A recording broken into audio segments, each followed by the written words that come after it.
안녕하세요. 바게트입니다.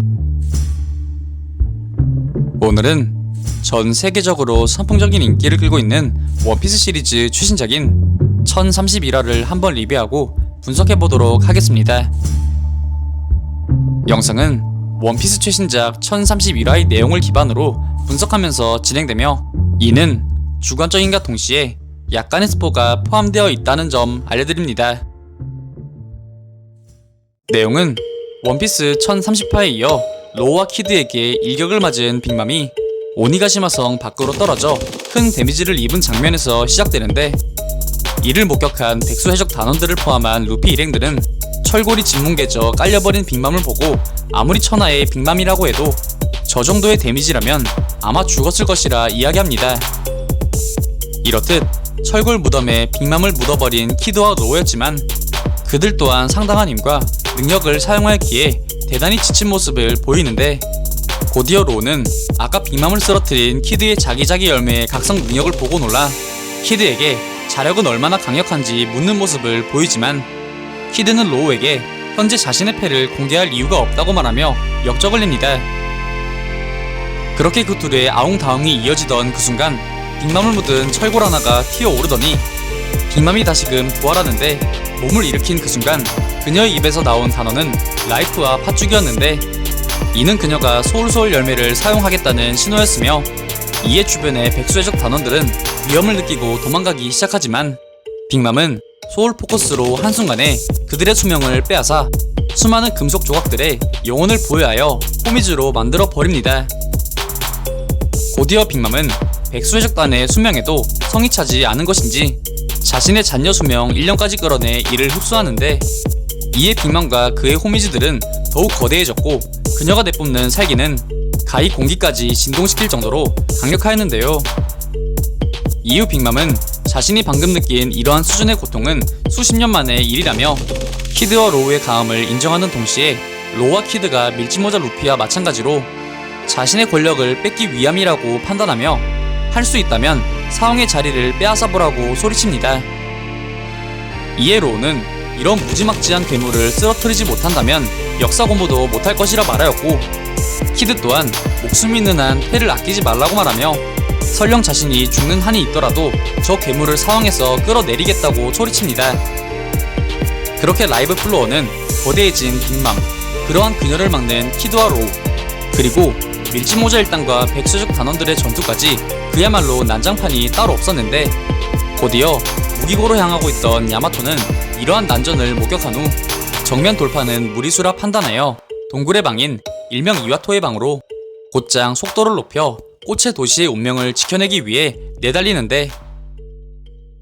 한편 야마토가 향하던 이와토의 방에서는 밀짚모자와의 의리를 지키기 위한 드레이크가 아프를 공격하고, 이 아프 또한 드레이크를 공격하지만 드레이크는 아프의 공격 패턴을 전부 깨트려보고 있었으며, 그렇기에 내 공격은 이미 간파했다고 말하며 쉽게 아프의 인력을 피해내는 모습을 보입니다.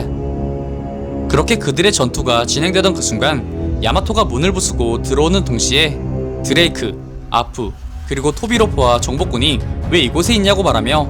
자신에게 집적되는 아프를 깔끔하게 무시한 후 자신의 앞에 있던 드레이크를 적으로 오인 자신은 더 이상 카이도와 관계없다고 말하며 곧바로 그를 공격하는 모습을 보였는데요. 하지만 드레이크는 루피의 편에 있던 야마토의 아군이었고, 이에 야마토는 꽃의 도시와 오니가시마가 위험하다고 말하고 바쁘다며 더욱더 속도를 높여 황급히 그 자리를 벗어나려는 모습을 보입니다. 곧이어 아프는 자신이 야마토와 손을 잡아야만 일이 쉽게 풀릴 수 있었기에 두 넘버즈 후가들에게 야마토를 뒤쫓아 말하여 함께 그녀를 쫓기 시작하였고, 이에 드레이크 또한 아프를 잡기 위해 그들을 따라가게 됩니다. 같은 시각 오니가시마 성내 2층 로빈과 부룩 앞에 두 명의 CP0가 등장하게 되고, 이에 부룩은 그들을 막는 밍크족들에게 CP0에 대한 경각심을 심어준 후 곧장 로빈을 안고 도망치기 시작합니다. 이어 로빈은 부룩에게 CP0 중에서도 우리를 따라온 요원들처럼 마스크를 착용한 놈들은 일반 요원들과 비교하여 격 자체가 다르다고 설명하는데, 곧이어 그들을 알아본 CP0 중 한 요원이 채를 사용하여 그들에게 다가가기 시작합니다. 같은 시각 해골돔의 좌뇌탑에 위치한 유곽의 한 여자가 상디를 경멸스럽게 꾸짖으며 숨어있던 유곽의 어린 여자애를 왜 다치게 했는지 물었고, 이에 영문을 모르는 상디는 자기는 아무것도 모른다고 말하지만 순간 힘을 개화하면 이성을 잃고 아무나 공격해버리는 자신의 형제들이 떠올라 혹 자신 또한 그랬을 수도 있다는 생각에 상당히 혼란스러워하는 모습을 보입니다.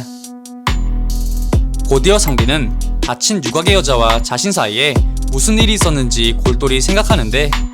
상디가 퀸에게 쫓겨 달아나고 있을 때 한 유곽의 여자를 만났고, 이내 그를 바라보며 그녀는 자신은 카이도의 부하가 아니며 꽃의 도시에서 끌려온 게이사라고 말하며 예언하였지만 이미 이성이 반쯤 날아간 상디에겐 어떤 말도 들리지 않았고, 그렇게 다시 정신을 차렸을 즈음 유곽의 여자는 멀리 날아가 피를 흘리며 온 몸을 떨며 상디를 보며 잔뜩 겁에 질려 있었던 것이었습니다. 엎친 데 덮친 격으로 제르마의 과학을 부르짖는 퀸 또한 혼란스러운 상디 앞으로 도달하였고, 수많은 상황에 복잡한 감정을 느끼던 상디는 곧이어 무슨 생각이 났는지 품속에서 퀸이 그토록 원하던 제르마 슈트를 꺼내 들었으며, 이윽고 상디는 냉혹하고 무감정적인 과학의 전사와 적이 여자라면 아무것도 못하는 맨몸의 나중 어떤 쪽이 미래의 해적왕 즉 루피에게 도움이 될까를 곰곰이 고민하다 곧이어 결심이 섰는지 자신은 절대 제르마가 되지 않겠다고 소리치며 레이드 슈트를 발로 밟아 박살내 버립니다. 이러한 상디의 돌발 행동에 퀸은 큰 충격을 받고, 상디는 제르마 안녕이다 를 크게 외치며 퀸과의 싸움에 모든 것을 내던질 각오를 보임과 동시에 담뱃불을 붙이며 전보벌레로 누군가에게 연락을 시도하는데, 같은 시각 오니가시마 섬 외부 조로와 킹은 여전히 외나무다리 혈전을 이어가고 있었는데, 그 순간 상디에게서 호출이 걸려온 조로의 전보벌레가 크게 울리기 시작하였고, 이에 조로는 상디에게 곧바로 멍청한 요리사라 하며 방해하지 말라고 넘기려 합니다. 하지만 누구보다 진지했던 상디는 간략하게 말한다며 이제 우리는 백수해적단에게 이긴다. 하지만 싸움이 끝난 후에도 만약 내가 제정신이 아니라면 내가 날 죽여달라 라고 말하며 불굴의 의지를 드러냈고, 이에 조로는 상디의 부탁을 흔쾌히 수락하는 동시에 자신에게 죽을 때까지 절대 먼저 죽지 마라 말하며 이번 1031화가 끝이 나게 됩니다. 이번 화에서는 각성화 키드와 같은 최악의 세대 로우가 빅맘을 상대로 결정타를 먹이며 승기를 잡는 듯하였으나, 오랫동안 바다를 호령하였던 사왕 빅맘은 그리 만만한 상대가 아니었고, 되려 빅맘이 소울 능력을 사용하여 자신의 수명 1년까지 단축시켜 힘을 끌어올리며 다시금 키드와 로우에게 불리한 상황으로 되돌아가게 되었습니다. 한편 어쩌면 누구보다 막중한 임무를 수행해야 할 야마토는 목적지로 행하던 중 예기치 않은 불청객들이 따라 붙게 됨에 따라 험난한 여정을 미리 예고하게 되었으며, CP0는 니코 로빈을 사로잡으라는 상부의 지령을 이행하기 위해 그들 뒤를 바짝 뒤쫓으며 긴장감을 조성하였는데요. 무엇보다 이번 화에서 돋보였던 건 바로 상디의 굳은 의지였는데, 상디는 힘을 받아들인 자신의 무의식이 아무 관계도 없는 존재들을 해칠 수 있다는 사실을 안 후 지금의 이성적인 상디와 강력한 무지성 과학의 전사 중 고민에 고민을 거듭하다 끝내 레이드 슈트를 박살내며 끝까지 인간으로 남으려는 의지를 보였는데요. 한편으로는 이 상디가 이 힘을 온전히 받아들여 퀸을 박살내는 그림이 나왔으면 하였지만, 이 상디라면 제르마의 힘이 없어도 언제 어떻게든 혈통 인자의 힘을 발현할 것으로 예상되기에 향후 회차에서 등장할 것으로 예상되는 퀸과 상디의 혈전에 독자들의 수많은 관심이 집중되고 있습니다. 오늘 준비한 영상은 여기까지입니다. 다음엔 더 나은 영상으로 찾아뵙겠습니다.